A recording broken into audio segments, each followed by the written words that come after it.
Otherwise, you will just wind up jumping off a cliff and suddenly being surprised that you can't fly. As long as you still hold on to the belief that you will not fly, it would be wise not to jump off the cliff.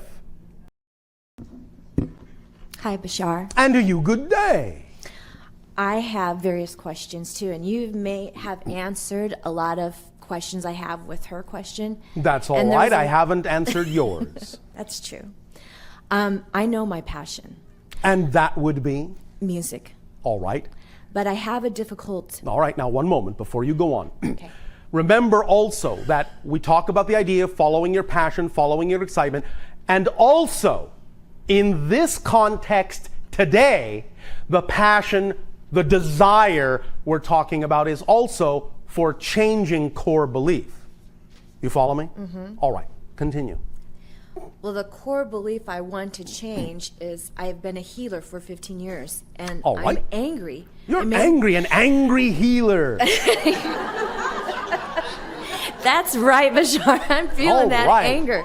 A no-nonsense, knock-down, drag-out, angry healer. Yes. All right. I'm ready to give it up. Are you? Yes, I want to, but it's the money. It's the money. Surviving. The surviving. Ooh, not even living. Surviving. Ooh.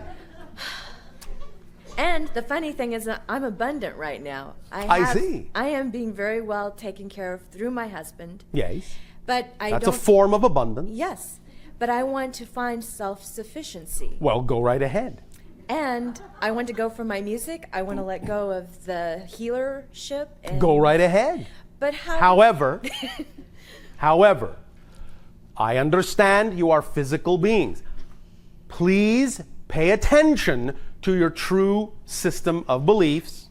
I know you want to get to the core things and change these, but while you are holding on to certain beliefs, don't short-circuit yourself by moving into something you say is your passion sooner than your belief systems are honestly ready to let you do. Otherwise, you will just wind up jumping off a cliff and suddenly being surprised that you can't fly. As long as you still hold on to the belief that you will not fly, it would be wise not to jump off the cliff. Or at least start climbing down the cliff. As long as you believe your belief systems can support you that far, you can start some level of your passion, but respect where your beliefs actually are, and that simply takes honest self-assessment to find out what those definitions are so that you're not fooling yourself into thinking you're truly ready to live your passion when you yourself have contrary beliefs about that. So it's all right to take your time, is all we are saying, as long as you respect where you're truly at with it. Now, if you really feel that you can take a bigger leap than you have before, then by all means take whatever leap you are comfortable with, but make sure it's simply as much as you possibly can do in the direction of your passion while respecting where you're really at. I'm not saying be hesitant. I'm saying have true recognition of what your beliefs will really allow you to do. Because sometimes when you take that leap and feel that you've gone through an experience where taking that leap has suddenly smacked you in the face like a brick wall, that experience itself is for the purpose of putting you in touch with other beliefs you may still be holding on to that didn't really allow you to take the leap you wanted. And so that's okay too. You follow me? Mm-hmm. Yes, just use the experience that way and you will be using it, let's say, appropriately. Nevertheless, you want to do your music instead of your healing, although there isn't necessarily that much difference between the two, is there? I'm not sure yet. Well, is not healing vibration? Yes. Is not music vibration? True. Does not music heal? True. Well, you can still be a healer and be a musical one. Maybe you're just angry with yourself for not being the kind of healer you would actually rather be. Yes, no, maybe? Yes.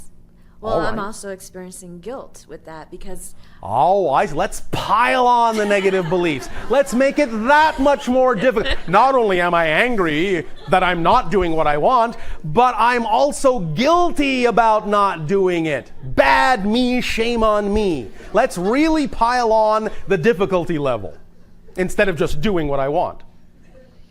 Let's spend more time processing all the things I want to judge about myself. Now, you understand, I'm not making fun of you, yeah? I understand. All right. However, sometimes humans are so easy to make fun of. We just can't help ourselves. Because we don't have TV. You put on quite a show, all of you, and we are more than happy to watch. However, this is an interactive show. So, what do you gain? And here's where we connect. Very good for asking the question, very good for making the statement. Brilliant, thank you. Here's where we connect to the idea of really exploring core beliefs, because, as we have said, the beliefs you hold on to, the definitions you hold on to because you want to. You never hold on. You will never, I guarantee it, believe me, you will never hold on to a belief or a definition, no matter how negative, that you don't define as working for you on some level. If you hold on to it, it's because you think it serves you to hold on to it. Because you've defined it in a way that says, as uncomfortable as it is to hold on to this belief, the alternative is scarier. So this makes me feel more comfortable, so I'll keep it, thank you. You will never hold on to that belief if you actually believed this was more advantageous.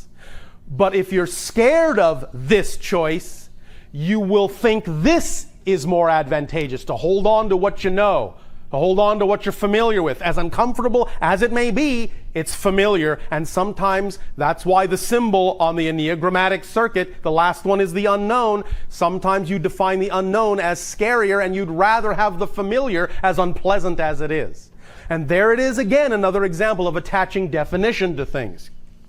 This is horrible, it's horrible, it's horrible. I can't stand it, I can't stand it, I can't stand it, but I can't stand that more. When you switch that idea, believe me, you will let go of this instantly and attach to that immediately.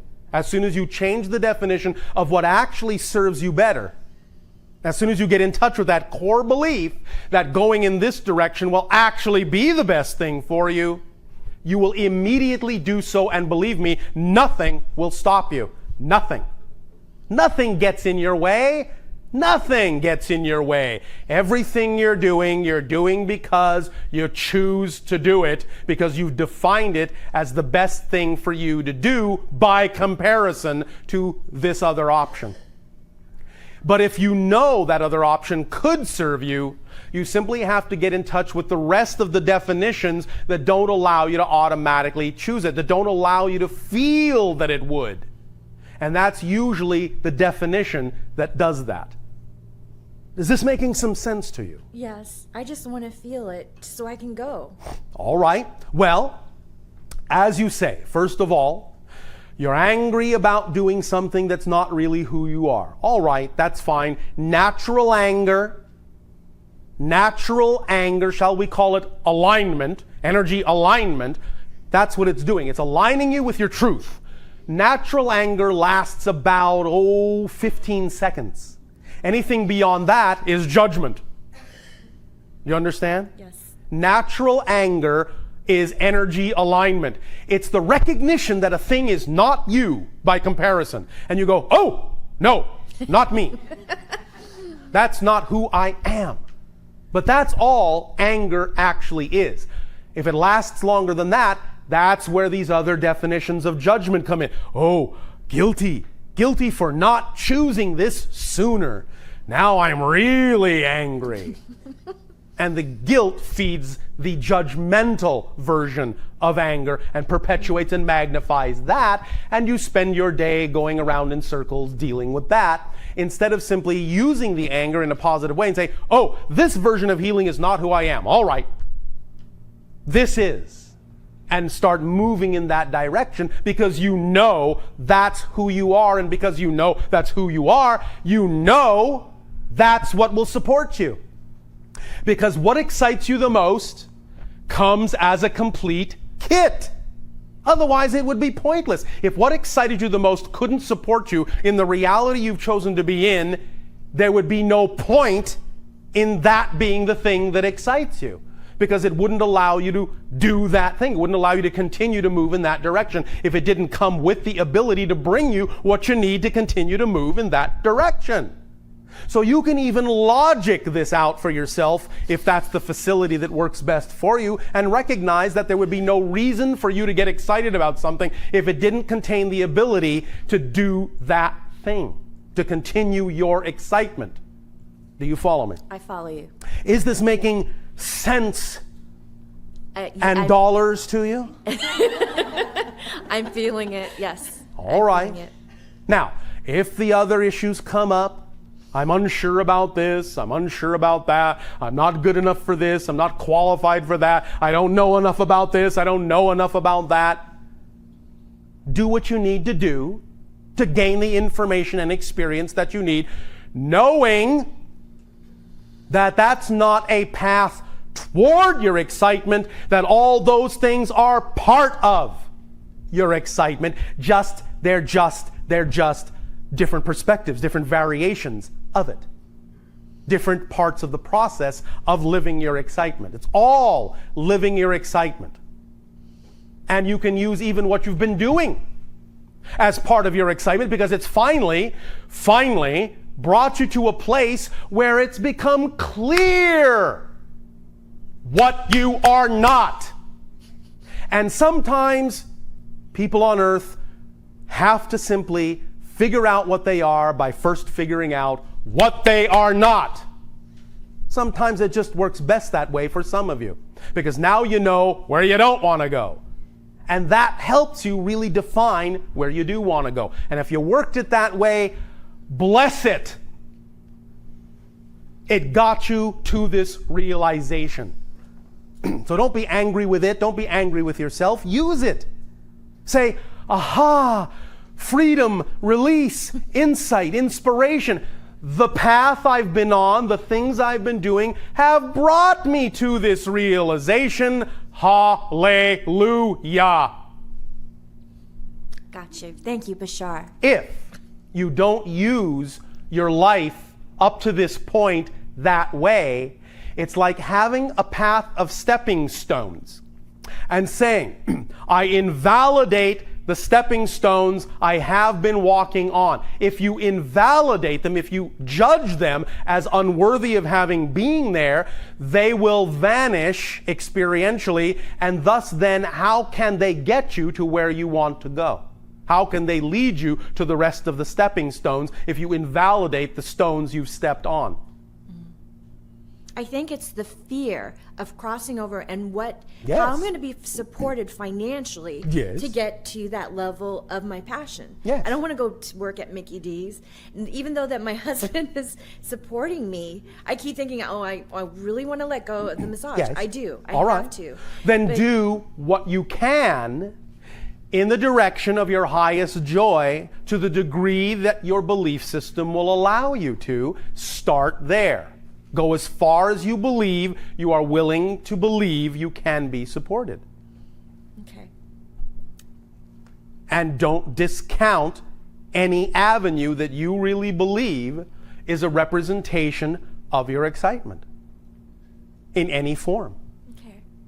But also, don't put conditions on yourself. You see, what you just did in that last sentence was bring up a flurry of belief systems and conditions. The only way I can get there and support myself is by working here or doing this job I don't like. I have to do it that way. No, you don't. But you have just revealed to yourself all the belief systems you have about that. So that's good.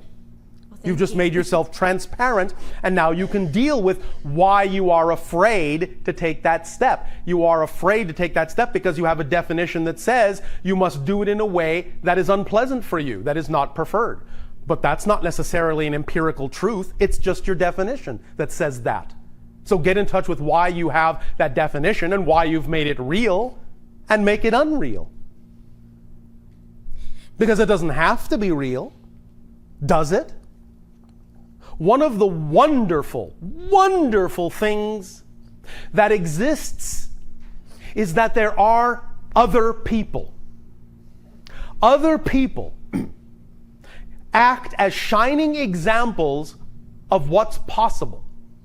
If someone else can do it, you can do it. Do you understand? Yes.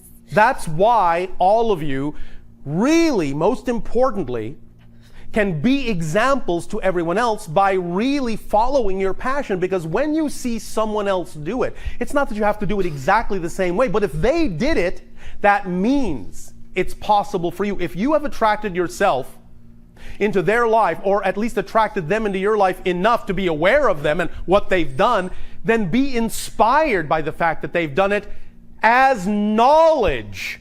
As knowledge that if you've attracted them into your life as an example, that's a sign, that's a marker that you've done that to show yourself you are capable of the same thing.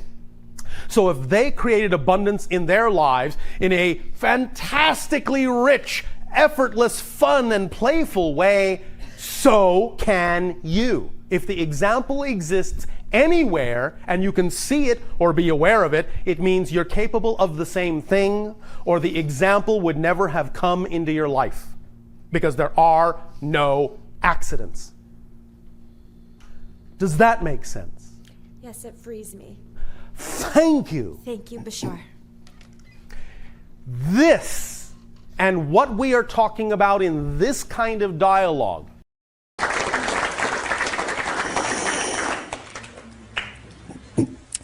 My love to you, Bashar. and to you, good day. I'm being totally me, and I'm totally emotional right now. Oh, all right. You spoke of the children. and- Children, yes.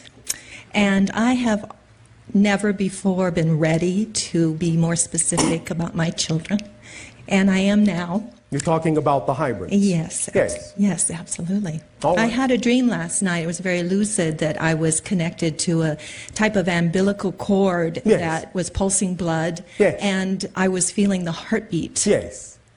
And was that one specific child of mine? Yes. And who was that, please? One moment. You understand it is up to you to name these children, yes? Yes, I do, and yes. They do not have names on their own because they don't need them. They're telepathic. What would you like to name this child? Sooie. That's what comes out, is Sooie. Is that simply an extremely exaggerated and literal expression of the word Sue? It could be, yes, Sooie. Nickname. That makes sense. I do a lot of nicknaming. Sue. All right. What does Sue mean to you as a vibration? It's full. Sue, it means fullness. It means breath. It means, well, life. And of All course, right. the blood was life. All right. Will the name Sue do for this connection? Yeah, because I just named her. Yes. All right. Yes, okay. Then, if you wish, stronger connection to Sue, now that you have a name, a vibration to associate with the child. When you go to sleep, fall asleep thinking of Sue and see what you get. Okay. All right? Yes. Perhaps it should be Sue-see. Susie. Yes, Susie. Susie. Susie. So call on Sue and see what happens. All right. All right? Okay, now, I do have another question. You have said this so many times before, and you said it again today, that the children are going to be here on Earth. Many of the hybrid children will ultimately be brought down and in some sense, integrated within human society eventually, yes. And will these be my children? Will they be involved with this? Some of them. How many children do I have? Again, the idea is to understand that when we say your children, we are talking about different degrees of genetic material in some of these beings. The idea being that if there is at least 15%, you could, in some sense, say it is a child of yours. In that context, you're looking at about 30. Okay. And then in higher percentages? No, what we are saying is that is the higher percentage. Oh, okay, excuse me. Okay. If it is less than 15%, it is not as likely as much the idea of something that can be called your child. But above that, it can be. Oh, I understand. I understand. Now, last time we spoke, I had an interaction with my daughter who I saw on a ship when I was in India. Yes. And is she different than Sooie? Yes. And can she come closer now? You had said at that point that's as close as she could come. Call her either Mara or Maya and see what happens when you call that name when you drift off to sleep. Okay. All right? All right.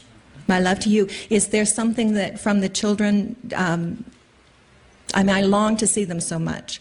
Is there something? What flower reminds you of them most? Rose. You can have a different one for each if you wish. Calla lily is another. All right. Each one associated with a flower that you have in your home that you can visually see and have your senses stimulated by will form a stronger bond between you in terms of your ability to communicate and to receive communication from them. All right? Yes. That is from them. Oh, good. Flowers for mom. Good. Yeah. So that's why when we came home one day and the whole house smelled of fragrant. That was them. Yes. Great. Thank you. Thank you. My love to you all. And to you as well.